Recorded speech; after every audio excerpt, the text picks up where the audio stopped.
Hey, it's Jordan with Status Coup. RFK Jr. was busy during the Super Bowl reenacting the old Kennedy nostalgia of the 1960s and pretends he knew nothing about it, i.e., is lying through his teeth. First, let's show you the Super Bowl ad that his Super PAC, which he knew nothing about, spent $7 million on for 30 seconds, essentially a duplicate, a knockoff of the infamous Kennedy, JFK, 1960 presidential ad. Kennedy, Kennedy, Kennedy, Kennedy, Kennedy, Kennedy, Kennedy, Kennedy, Kennedy, Kennedy. Do you want a man for president who's seasoned through and through? A man who's old enough to know And young enough to do. Well, it's up to you, it's up to you. It's strictly up to you. American Value 2024 is responsible for the content of this advertisement. So, before we get into RFK's lies and kookiness, should say, great ad. I'll give him credit, even though he knew nothing about it. It was his Super PAC. Obviously, there's a lot of Americans, Democrats and Republicans, who have nostalgia, great respect for JFK. A lot of baby boomers maybe first got into politics on the JFK campaign. He was a very popular president, and obviously after his assassination, a lot of what could have been nostalgia. And RFK, very smart for his campaign. I mean, Super PAC, because he knew nothing about it, of course, to play up that nostalgia, because a lot of people, even older voters who might traditionally just vote Democrat, are having buyer's remorse on Biden and might, for the first time, be open to an independent candidate if they are linking him to the Kennedys. Of course, there was nothing in the ad about RFK being an anti-vaccine lunatic, believing 5G gives you cancer, believing certain medications makes boys turn into girls, and all the rest of his unique opinions on things. But RFK, this ad did not sit well with members of his family. Let's show you. This is the tweet from Bobby Shriver, who was the son of Eunice Kennedy, JFK and RFK's sister. So this is RFK's cousin. Let's show you his thoughts. My cousin's Super Bowl ad used our uncle's faces and my mother's. She would be appalled by his deadly healthcare views. Respect for science, vaccines, and healthcare equity were in her DNA. She strongly supported my healthcare work at one campaign and read, which he opposes. So that was, again, Bobby Shriver, the son of Eunice Kennedy Shriver. And RFK is very, very, very apologetic for upsetting his family. Bobby, I'm so sorry if this advertisement caused you pain. The ad was created and aired by the American Values Super PAC without any involvement or approvals from my campaign. Federal rules prohibit Super PACs from consulting with me or my staff. I send you and your family my sincerest apologies. God bless you. He's so sorry, of course, that he just can't make this up. I mean, look at his Twitter. He pinned the ad to the top of his Twitter. So very sorry. And then he has the ad. Our momentum is growing. It's time for an independent to heal the divide in our country. Chip in now. And then he just retweets compliments and people liking the ad. Sagar for Breaking Points, great ad. RFK, he retweets Ben Shapiro, that RFK ad, which used the 1960 JFK ad, was so shockingly politically astute. I mean, I could go down the list. He's just retweeting everybody who's complimenting the ad. And again, he posted it to the top of his Twitter. Okay, so he's a political sleazeball. This isn't breaking news. Hey, it was a good ad. He's being talked about. I'm sure the Super Bowl will break records for viewership, but I want to zero in on the whole, I didn't know about it. Of course, federal laws bar the coordination between super PACs and campaigns. You know, in fairness, RFK is not the only one breaking the law here. Hillary Clinton was illegally coordinating with her super PAC. So was Joe Biden. Republicans do it too.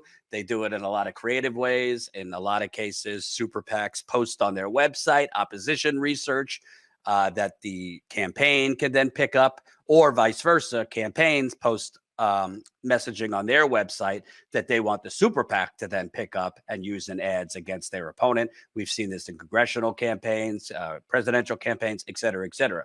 But this is just a straight up lie that RFK knew nothing about this. I'm going to read you something from Puck News, which is a great resource. They have a lot of in-depth reporting on donors and Hollywood and Wall Street.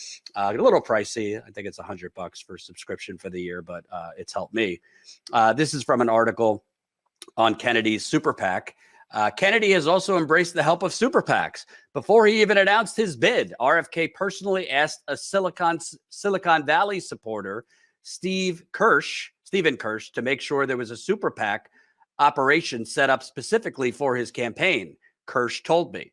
Kirsch, a hardline anti-vaccine activist, then found an existing group and rejiggered it to become a pro-RFK Jr. operation, which is now called American Values. The group has said it will spend up to $15 million of its own money to help RFK Jr. qualify in 7 states, including those that require the most signatures, such as California, New York, and Texas, with the possible goal of triggering a contingent election where no candidate reaches 270 electoral college votes and the president is chosen by congressional delegations from each state.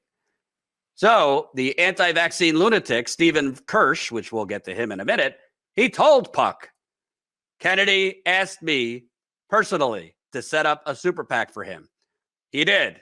American Values, which ran that ad. But of course, RFK Jr. knew nothing about the ad that cost $7 million for 30 seconds that was going to be played in front of, my guess is 60 to 100 million people.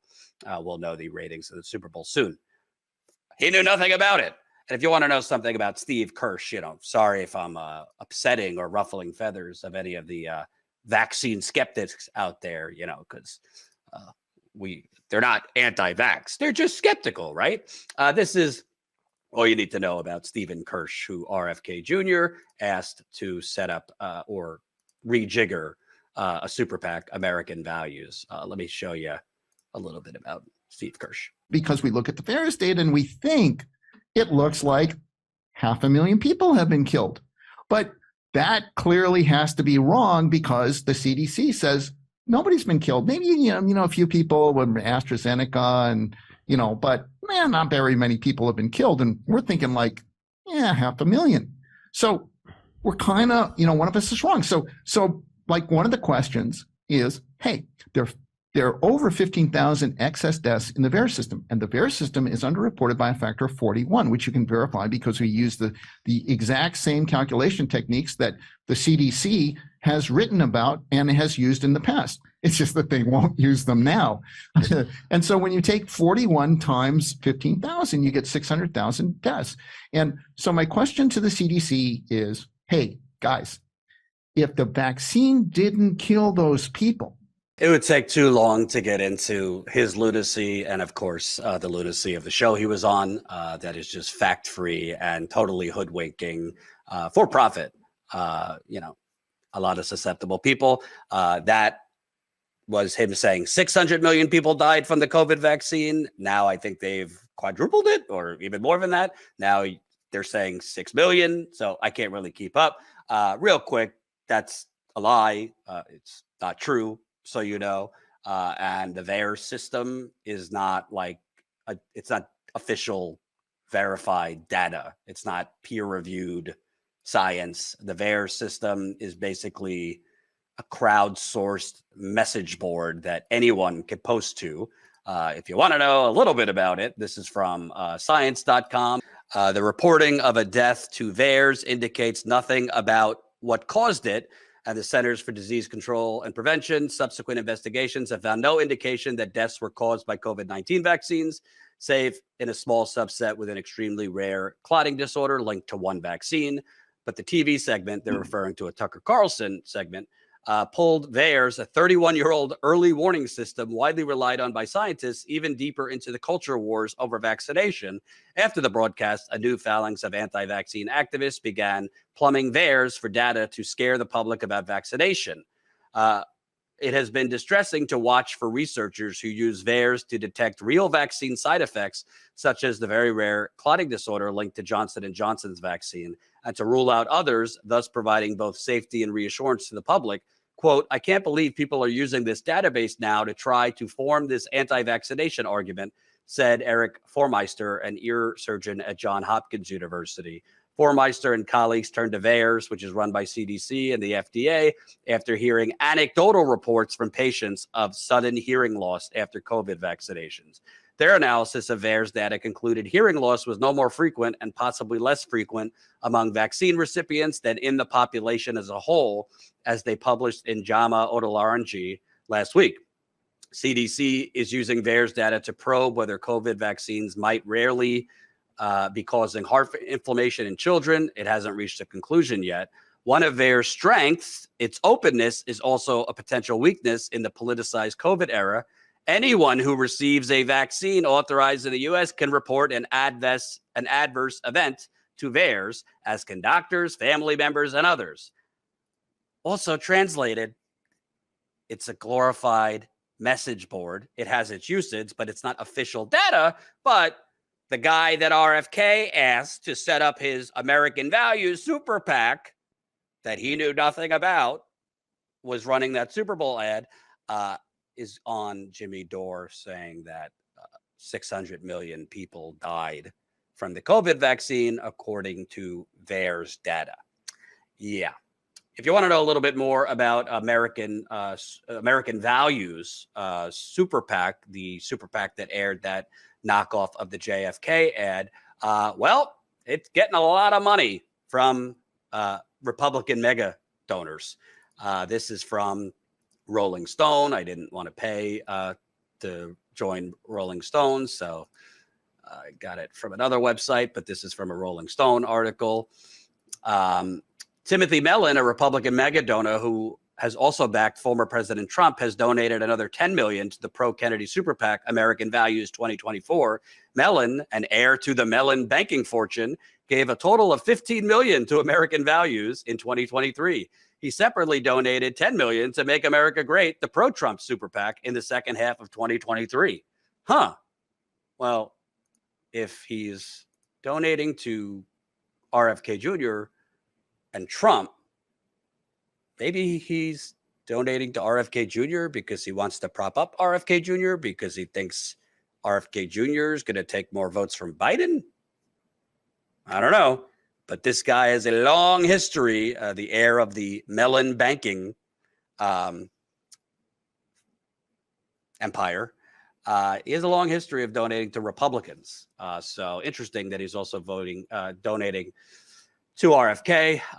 Gavin DeBecker, who leads Kennedy's private security team, donated $5.5 million to American Values 2024 in October. He's given a total of $10 million to the pro-Kennedy Super PAC. He's also the personal security and a lot of shady things associated with him for corporate criminal Jeff Bezos. So RFK Jr. is getting a whole lot of money from Republicans and corporate criminals to his Super PAC. Listen, again, a good ad, but why lie? Why say you knew nothing about it? I'm so sorry to my family who all have disowned me and don't want me to run and have called me a medical dangerous kook and conspiracy theorist. Just own it. It was a good ad. But the lies are a pattern with RFK Jr. He lies almost as much as he breathes.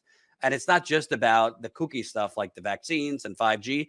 He's pretending to be some like man of the worker bee. He has called himself a champion of free market capitalism. He's not going to do a damn thing about increasing homelessness. He's not going to do a damn thing about income inequality. He's not going to do a damn thing about the legalized insider trading in Congress or money in politics. On the environment, I'd say he's better than the others, but on everything else, I don't think so. He's also not anti-war. He's supporting the genocide that Israel is committing on Palestine in Gaza. he's against the Ukraine war, but ask him what he thinks about Iran or China. See what he says. Hey, vote for whoever you want. If you support RFK Jr. out of just revolt against the two-party system, by all means, just know you're not actually getting an outsider and an anti-establishment candidate. You're just getting another crooked liar with the last name Kennedy.